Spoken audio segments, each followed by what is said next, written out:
신방을 하면서 교인들이 전하는 간증 때문에 은혜를 받습니다. 그들이 경험했던 기적의 이야기들을 경험하면서 저분 가정에 하나님께서 저런 역사를 일으키셨구나. 정말 놀랍습니다. 목사님, 저희 가정에 이런 기적이 나타났습니다. 얼마나 감사한 일인지 몰라요. 그리고 집에 오면서 또는 집에서 차를 마시면서 제가 제 처와 함께 이야기를 나눕니다. 우리 인생 속에는 어떤 기적이 있었는가. 참 많은 기적들이 있어요. 그런 기적들을 나누면서 그때 하나님께서 우리 가정에 이런 일을 역사하셨지, 우리 목회 속에 이런 일을 역사하셨지, 이런 간증을 하면서 서로가 은혜를 나눴습니다.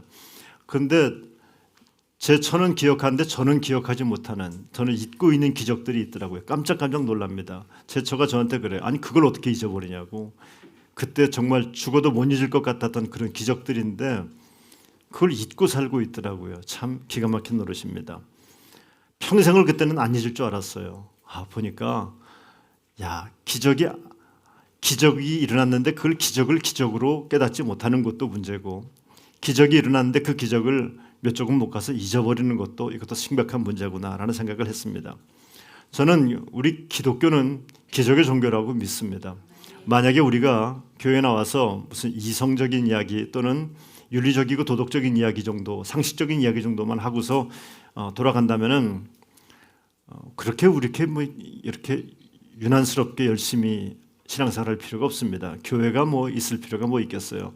대충 그냥 텔레비에서 보면 되지 않겠습니까? 그 정도는 텔레비 EBS 교육방송에서도 얼마든지 커버해 줄 수 있는 것 아니겠습니까?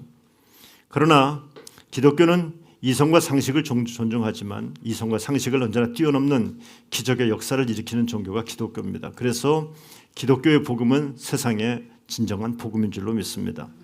이스라엘 민족이 40년 동안을 광야길을 걸었습니다. 40년 동안 걸어가면서 그들이 무슨 농사를 져본 적 있습니까? 한 번도 없어요. 농사 져본 적 없습니다. 그런데 하나님께서는 그들을 40년 동안 먹이셨습니다. 그들이 입은 옷이 한 벌이었습니다. 신발도 하나밖에, 샌들 하나밖에 없었습니다. 그런데 그들의 옷이 닳지 않았고 그들이 발이 부릅뜨지 않았다고 성경은 기록하고 있습니다. 그러고 보니까 비록 그들이 낮이면 밤이면 낮이면 춥고 낮이면 덥고 밤이면 추운 그 돌짝밭 같은 광야길을 걸어서 힘든 길을 걸어왔겠지만, 그러나 수천 년이 흐른 오늘 제가 그들을 바라볼 때 당신들은 정말 기적의 사람들이었다, 이렇게밖에는 설명할 재간이 없습니다. 그렇게 하나님께서는 홍해를 가르고 광야길에서 그들을 먹이셨는데 하나님께서 이스라엘 백성들에게 명령합니다. 이제 요단강을 건너가서 가나안 땅으로 들어가야 된다라고 말씀하고 있습니다. 문제는 뭐냐면 그 당시 요단강을 건너야 되는데 건널 방법이 없어요. 아무리 궁리해봐도 건널 뾰족한 방법은 없는데 하나님께서 건너가라고만 하시는 겁니다. 내 생각에는 방법이 없지만 믿음 생활하는 사람들은 항상 이런 배짱이 있어야 돼요. 나한테는 방법이 없지만 하나님은 방법이 있을 것이다. 아멘. 나는 도무지 내 궁리로는 어떻게 해볼 재간이 없는데 하나님의 생각은 이미 다 이 모든 것들보다 앞서가셔서 준비해 놓으셨다고 믿는 것이, 이것이 신앙입니다. 이스라엘 민족들이 잘한 것이 뭐냐면은 하나님 말씀대로 그렇게 따라갔습니다. 하나님이 그렇게 말씀하시면 그 말씀하신 대로 되는 것 아니겠냐, 이것이 그들의 믿음이었습니다. 그런데 요단강가까지 왔는데 하나님께서 이스라엘 민족들에게 3일 동안 그냥 거기에 머물러 있으라고 말하는 겁니다. 그냥 거기 유숙하라고 얘기하는 겁니다. 성지순례 다녀오신 분들은 이게 요단강입니다. 그러면은 입에서 이런 감탄사가 나와요. 에게게게게게 이런다고요. 이까지 커가지고 여호수아의 모습을 딱 염두에 두고서 그때 범람하는 요단강 겁나게 살벌했다 그러는데 에게 요거밖에 안 돼. 폴짝 뛸 수도 있을 것 같은 건데, 그런데 그 당시는 범람하는 곳이었기 때문에 그 와디라고 해서 그 물이 흐르는 그 곁에 강둑까지 물이 차고 넘쳤을 것입니다. 그렇게 물이 범람하는, 몸에 꺼두는 시기였습니다. 그 요단강, 이걸 어떻게 건너가야 될 것인가, 묘안이 떠오르지 않습니다. 그러면 건널 수 있는 묘안을 알려줘야 되는데 하나님은 말씀하지도 않습니다. 무슨 다리를 지금부터 건축하자라든지 뭔 얘기가 있어야 될 것 아닙니까? 아니면 이거 좀 있으면 물 마르니까 물 마를 때까지 기다려라 한다든지 그런 것도 없고 말입니다. 건너가라라고 말씀하시고 그냥 머물러 있으라, 3일 동안 유숙해라라고 말하고 있는 겁니다. 어떤 방법도 가르쳐 주지 않았습니다. 그냥 3일 동안 여기서 쉬어. 이것이 하나님이 그들에게 내리셨던 첫 번째 명령이었습니다. 이 3일 동안 여호수아에게도 하나님은 구체적으로 말씀하지 않고 누구에게도 말씀하지 않았습니다. 구체적이지 않는 그냥 막연한 시간이 바로 3일 동안의 시간이었습니다. 놀라운 것은 여러분 가운데 그냥 가만히 있어봐 어떻게 되겠지라고 하나님이 어떻게 역사하시겠지라고 얘기한다면은 좀 똑똑한 사람도 손 들고서 그럴 겁니다. 아니 지금 우리 이렇게 하면 좋겠습니다. 뭐 척후병을 만들어 가지고서 이 강 좌우 폭이 어디가 좁은지 한번 좀 분석해 봅시다라든지 뭐 다양한 생각들을 굉장히 많이 했을 것입니다. 어디에 나무가 있으니까 그 나무를 좀 끊어다가 뭘 해봅시다라든지 뭐 나름대로 생각들을 다 해봤을 텐데, 그런데 이스라엘 백성들은 3일 동안 아무것도 안 하고 애들 표현으로 말하면은 물멍이라 그러지. 물만 멍청하게 쳐다보고 있는 겁니다. 그 물멍을 하고 있는 겁니다. 가만히 설교 준비하면서 생각해봤어요. 이 사람들은 도대체 물멍하면서 뭔 생각을 했을까? 물만 그냥 멍청하게 쳐다보고 끝난 걸까? 도대체 이 사람들은 뭐하고 있었나? 무슨 생각을 했을까? 제가 한번 생각해봤어요. 두 가지 생각을 했을 것 같아요. 첫 번째는 이건 우리 힘으로는 어떻게 해볼 자간이 없구나. 물을 건너갈 수 있는 방법이 능력도 방법도 우리에게는 없구나. 내 힘으로는 안 된다는 것을 그들은 생각했을 것입니다. 또 한 가지 생각이 있어요. 그게 뭐냐면은 근데 말이야 하나님은 뭔 생각이 있겠지. 나는 생각할 수도 없고 꿈도 못 꾸겠는데 하나님은 무슨 생각이 있겠지라는 생각을 그들은 했을 거라고 저는 믿습니다. 하나님께서 뭔가 방법을 갖고 계실 터이니까 뭐 내가 궁시렁거릴 이유가 별로 없어요. 뭐 내가 투덜거릴 이유가 없어요. 하나님이 계획하고 있는데 내가 투덜거릴 일이 뭐 있겠습니까? 성도 여러분, 왜 투덜거리십니까? 왜 불평하십니까? 하나님께서 이것을 역사할 것 같지 않으니까 투덜거리는 것 아닙니까? 내 인생에 간섭할 것 같지 않으니까, 내가 하는 이 일이 하나님으로부터 멀어져 있는 일 같으니까 투덜거리는 겁니다. 그런데 내가 할 수 없다. 그런데 하나님이 뭔가 나를 통해서 뭔가를 일하실 거겠. 하나님이 다 계획이 있겠지. 이런 생각을 하니까 투덜거리지도 않고 궁시렁거리지도 않았습니다. 그래요. 기다리는 시간이 우리 성도들에게는 필요하지요. 반드시 있습니다. 인생은 수많은 기다림 속에 있습니다. 기도의 응답도 기다려야 되고 다 기다려야 됩니다. 그런데 그 기다림 가운데 궁시렁거리거나 투덜거리거나 불평하는 사람이 되지 않기를 바랍니다. 하나님께서 다 뭔가 생각하는 것이 있겠지라는 믿음이 여러분과 저에게 있게 되길 간절히 바랍니다.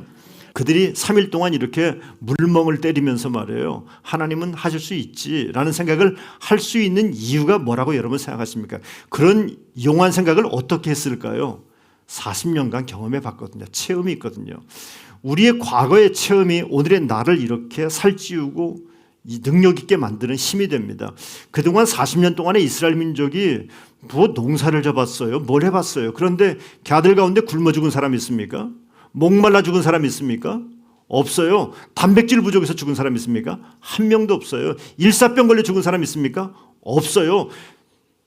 무슨 밤에 추워가지고서 얼어 죽은 사람이 있습니까? 없어요. 하나님께서 그들을 인도하셨어요. 그 체험을 했던 겁니다. 그 광야 뙤약빛 속에서 목말랐을 때 반석을 쳐서 물을 내시는 하나님이신 것을 그들이 체험했거든요. 그러니까 그 40년 동안에 하나님께서 나와 함께 하시던 기적의 역사를 체험했던 사람들은 오늘 이 삶의 문제 속에서도 하나님께서 역사하실 것을 믿고 있는 겁니다. 성도 여러분, 이 믿음이 있게 되길 간절히 바랍니다. 40년간 걸어왔던 길이 자기 능력으로 살아온 것이 아니라 하나님이 하셨음을 믿는 사람들은 지금까지 하나님이 나를 살게 하셨다면 내일도 하나님이 나를 살게 하실 것을 믿으시길 간절히 바랍니다. 이 믿음이 우리에게 있어야 됩니다. 앞으로도 하나님께서 나를 살게 하실 거예요. 어저께까지 내 삶을 인도하신 하나님이 내일 내 삶을 인도하지 않겠습니까? 이런 믿음이 있는 사람들 세상 앞에서 아주 당당해지는 거죠. 힘이 생기는 거죠. 여러분, 오늘 인생의 위기를 만났습니까? 그 위기가 나를 당혹스럽게 만들고 우리 가족을 우울하게 만들고 힘들어합니다. 그래요. 그런데 그 위기 앞에서 여러분이 지난날 하나님의 은혜를, 내가 하나님의 보호하심을, 하나님의 인도하심을 받았던 그 과거의 일들을 한번 기억해내시길 바랍니다. 그래서 오늘 이 인생의 문제 앞에서 이때를 위한 믿음이다. 이때를 위한 믿음이다. 하나님이 나를 그렇게 보호하셨던 것을 내가 경험케 하고 내가 기억하는 이유는 오늘 이 사건에 내 믿음을 대입시키기 위해서 하나님이 그동안 나에게 이렇게 은혜를 베푸셨구나라는 것을 그렇게 믿고 오늘 여러분의 인생의 문제 앞에 여러분의 믿음을 대입하시길 간절히 바랍니다. 내가 할 수 있는 일 아무것도 없는 거예요, 요단강가에서. 그런데 하나님은 아무것도 할 일도 지금 명령도 하지 않고 있습니다. 여러분, 아무것도 해야 될 일이 있는데 할 수는 없고 하나님이 명령도 없고 참 답답한 노릇입니다. 얼마나 답답한 노릇일까요? 그냥 강물만 멍하게 쳐다보는 것 쉽지 않은 겁니다. 그런데 그 아무것도 할 수 없는 그때 오늘 우리 찬양대의 찬양처럼 하나님을 바라봐야 될 시간인 줄로 믿으시기를 바랍니다. 하나님은 지금 나는 아무것도 할 수 없을 만큼 무기력해 있지만 하나님께서 여러분을 위해서 분주하게 움직이는 그 하나님의 움직이심을 영적으로 들을 수 있게 되길 간절히 바랍니다. 질병을 만나고 사업에 실패하고 하던 일에 낭패를 경험하고 어려운 일 앞에 직면해서 낙심하고 물질 때문에 어렵고 자식 때문에 속상하고 정말 숨도 쉴 수 없을 만큼 손도 까딱할 수 없을 만큼의 그런 고통 속에 있을 때 야, 나는 정말 이렇게 무기력한 아버지고 무기력한 엄마일 수 있나? 나는 이렇게 무기력한 사람이라고 스스로가 자책할 것이 아니라 겁에 질릴 것이 아니라 하나님은 계획이 있어. 하나님이 뭔가를 하실 준비를 하고 있어. 이런 믿음의 사람 되기를 간절히 바랍니다. 나는 도저히 아무것도 할 수가 없구나. 그러나 나는 할 것이 없지만 할 수 있는 것도 없지만 능력도 안 되지만 하나님은 할 수 있다라고 하는 믿음을 가져야 됩니다. 하나님께서 이 기가 막힌 골짜기에서 나를 이끌어 가실 것을 기대하시길 바랍니다. 기대하는 사람, 하나님의 역사를 기대하는 사람들만이 기도할 수가 있어요. 저는 여러분과 제가 하나님을 기대하고 하나님께 기도하는 사람들이 되기를 간절히 바랍니다. 하나님께서는 여호수아와 이스라엘 백성들에게 가나안 땅에 들어갈 수 있는 방법을 드디어 가르쳐 주시는데 뭐라고 말하냐면은 어디 얕은 곳 찾아라 무슨 뭐 뗏목 만들어라 그런 말씀하신 것이 아니었습니다. 오직 여호와의 언약궤만을 따라가라라고 하는 전체적인 명령, 하나님의 언약궤만을 따라가라는 명령을 내리십니다. 이스라엘 민족이 요단강을 건너서 진군해 갈 때 그 맨 앞에 언약궤를 앞세우라는 겁니다. 언약궤를 앞세우라는 말은 우리 삶에서 어떤 이야기냐면 쉽게 말하면 하나님의 말씀을 항상 앞세우라는 얘기입니다. 하나님의 말씀을 앞세우라는 말은 다른 말로 말하면 하나님의 말씀에 순종해서 말씀이 나를 이끌어가는 길을 따라 나가라고 하는 말씀입니다. 이 언약궤는 사실은 변변치 못한 거예요. 조각목으로 만들었어요. 시띠나무로 만들었거든요. 이 시띠나무는 아카시아 나무과의 나무인데 옹이도 많이 베겨서 쓸모있는 나무가 아니에요. 이 조각목이 상징하는 바는 사람입니다. 우리 인간이 그래요. 우리 인간들은 쓸모없는 존재입니다. 그런데 이 조각목에 금을 입히게 만들었어요. 금은 그리스도 예수입니다. 우리 인생들은 죄악 가운데 정말 어떻게 보더라도 쓸모없는 사람인데 그리스도 예수께서 우리를 구원하셨습니다. 보배로운 피가 우리를 적셨습니다. 우리는 그리스도 예수의 보혈이 발라진 사람들입니다. 그래서 우리들은 이 조각목은 말입니다. 그리스도 임재의 상징이 하나님의 임재의 상징이었습니다. 그 안에 약속의 언약의 말씀을 집어넣습니다. 십계명 돌판을 집어넣습니다. 그래서 언약궤를 앞세우고 하나님의 말씀을 앞세우며 나아가라고 명령하고 있는 겁니다. 성도 여러분, 해상의 눈으로 바라볼 때 언약궤는 별것 아닌 것처럼 보여요. 그까짓 게 뭔 힘이 있겠어요? 거기에 무슨 용 쓰는 재주가 있겠습니까? 없어 보여요. 그런데 세상 사람들은 그렇게 볼지라도 하나님의 백성들에게 이 말씀은 우리를 이끌어가는 힘인 줄로 믿으시길 바랍니다. 제사장 보고 맨 앞서라고 그랬어요. 제사장 보고 제사장들이 행진하는데 저는 왜 하나님께서 아니 길 건너가면은 군인들이 세고 거인족들이 깔렸을 텐데 말이에요. 군인들을 앞세워야지 제사장들을 빌빌거릴 제사장들을 그 사람들이 전쟁이나 제대로 해봤습니까? 싸움도 제대로 못하는 사람들이 앞장서서 뭘 하겠다는 겁니까? 왜 제사장들을 앞세웠을까 하는 생각을 했는데 저는 이렇게 해석을 했습니다. 이 말도 안 되는 것 같은 이 명령의 순종자가 첫 번째 순종자는 제사장이 되어야 된다는 얘기입니다. 제사장들은 혹시 다른 사람들 뒤에 따라오는 사람들은 긴가민가 해도 제사장들이 믿음으로 순종해 나가는 것을 뒤에 사람에게 모범으로 보이라고 하는 말씀입니다. 얼마나 무서웠을까요? 얼마나 살벌했을까요? 몸에 꺼두는 시계에 찬물이 막 넘치도록 내려옵니다. 여러분 시골에서 개울가를 건널 때요 이렇게 비 많이 오는 날은요 개울가도 못 건너게 해요. 왜요? 떠내려가요. 그냥 떠내려갑니다. 차도 떠내려가고 집도 떠내려가지 않습니까? 그런데 얼마나 간담이 서늘했겠어요. 모골이 서늘했을 거예요. 온몸에 그냥 소름털이 쫙 돌았을 겁니다. 첫 발을 내딛었을 때. 그런데 그렇게 해라. 제사장들이 앞서라. 제사장들이 앞서라. 이스라엘 민족이 가나안 땅에 들어가는 이유는 거기 가서 무슨 땅 뺏기 놀이하고 다 때려잡고 말이죠. 거기서 부자 나라 만들어서 잘 먹고 호의호식 하자고 가나안 땅에 들어가는 것이 아닙니다. 왜 가나안 땅에 들어갑니까? 그곳에서 우상을 타파하고 하나님이 통치하는 하나님의 나라를 만들기 위해서 가나안 땅 들어가는 것 아닙니까? 여러분들에게 묻습니다. 여러분들은 왜 직장 생활을 하십니까? 여러분들은 왜 공부하십니까? 왜 자식들에게 공부하라고 그렇게 강요합니까?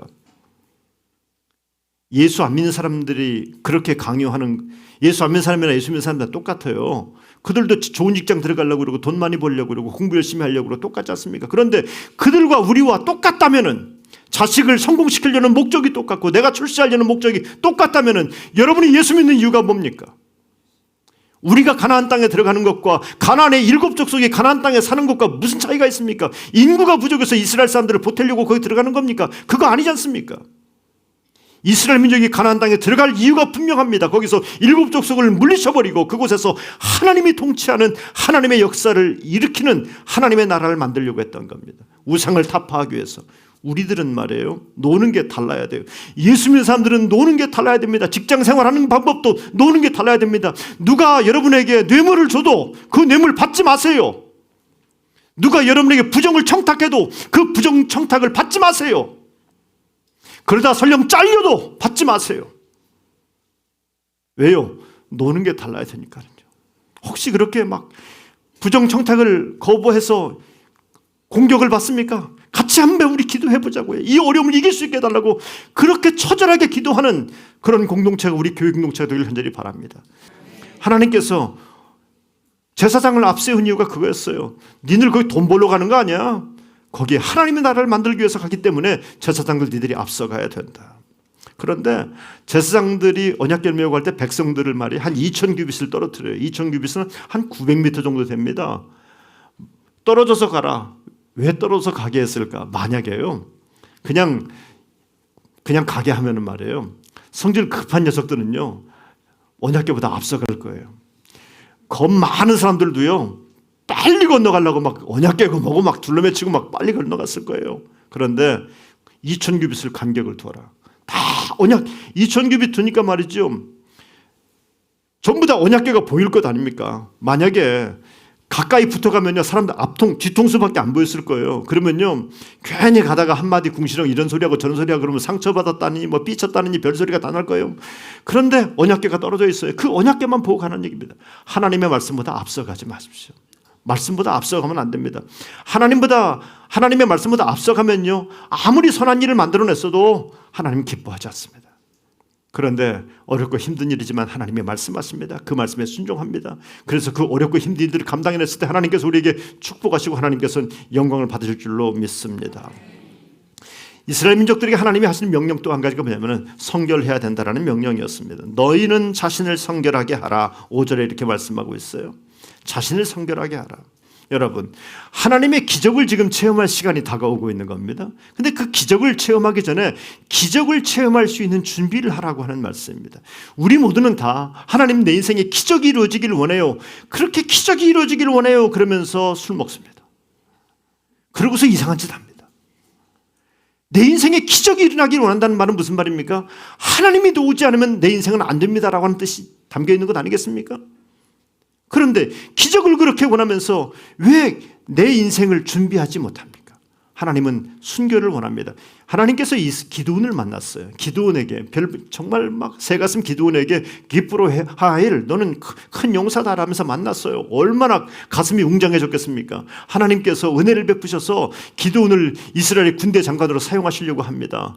그때 기드온이 나가서 무슨 병사들을 모집해서 훈련시켰습니까? 그거 아니었어요. 맨 먼저 한 게 뭔지 아십니까?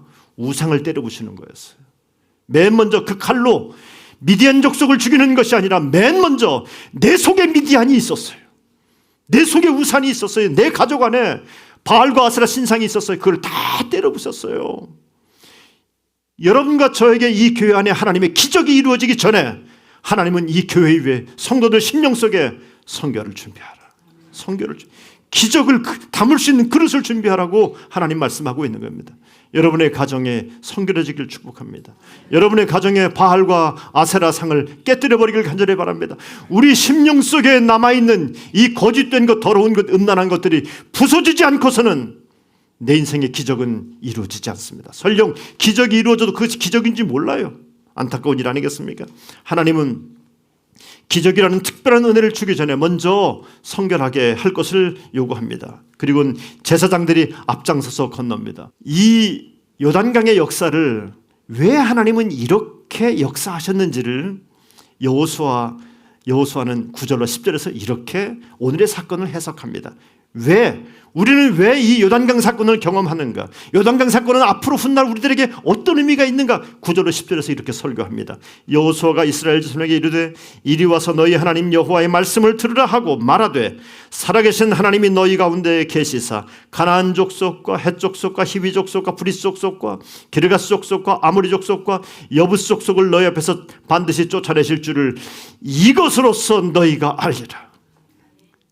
야, 우리가 믿음으로 요단강 건넌 것, 이 사건 기억하고 있어라. 잊지 말아라. 이 기적을 잊지 말아라.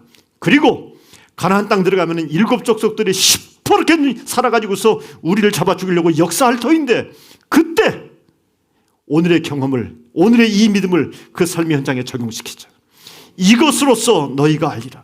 하나님께서, 그때도 하나님께서 쫓아내실 것을 이것으로서 알아라. 하나님께서 요단강을 가르실 것을 우리가 경험했지 않냐? 그러면 앞으로 7 족속 앞에서도 기죽지 말고 믿음을 대입해서 살아가라. 이렇게 당부하고 있습니다.